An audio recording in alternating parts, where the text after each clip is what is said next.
excuse me, on the left over here, we have individuals who are religious fundamentalists, religious fanatics, and this is the expression, RT-PCR, real-time PCR expression of the VMAT2 gene. Over here, we have individuals. So let me complete. So over here, we have individuals who are not particularly fundamentalist, not particularly religious, and you can see there's a much reduced expression of this particular gene, the VMAT2 gene. Another evidence that supports our hypothesis for the development of this approach.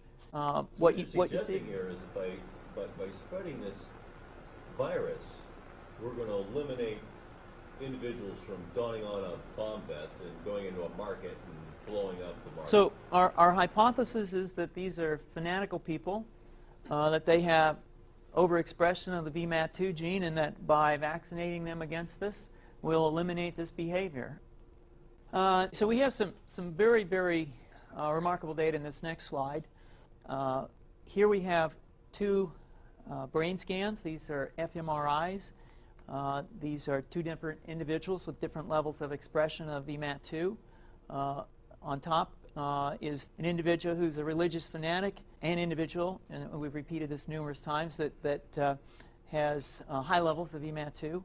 Now, this individual down here who had low levels of the VMAT2 gene, this individual would self-describe as not particularly religious. In each case, these individuals were read a religious text. This individual lit up the right middle frontal gyrus, shown here, and that's a part of the brain that's associated with theory of mind. It's a part of the brain that has to do with intents and beliefs and desires.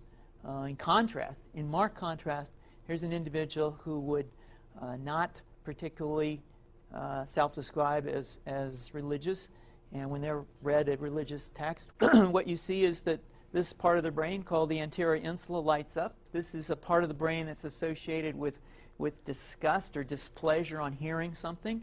So you're suggesting I take a CT scan with me when I'm evaluating people to determine whether I put a bullet in their head?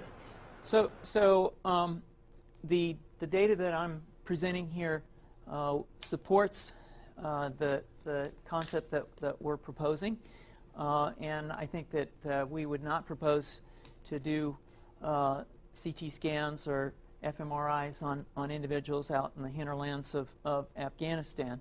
The virus would immunize against this VMAT2 gene, and that would have the effect that you see here, which is it's essentially to turn a fanatic into a normal person. And we think that will have major effects in the Middle East. How would you suggest that this is going to be dispersed? The aerosol?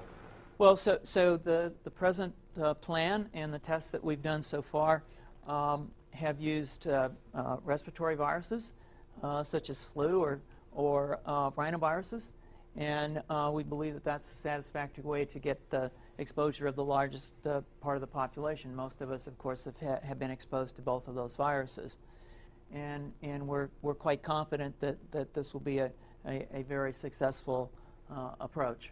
This is fascinating. What's the name of this proposal? Yeah, so the name of this project is FunVax, which is the vaccine for religious fundamentalism. And you have a proposal already? The proposal has just been submitted, and I think that the data that I have shown you today would support the development of this project, and we think it has great promise.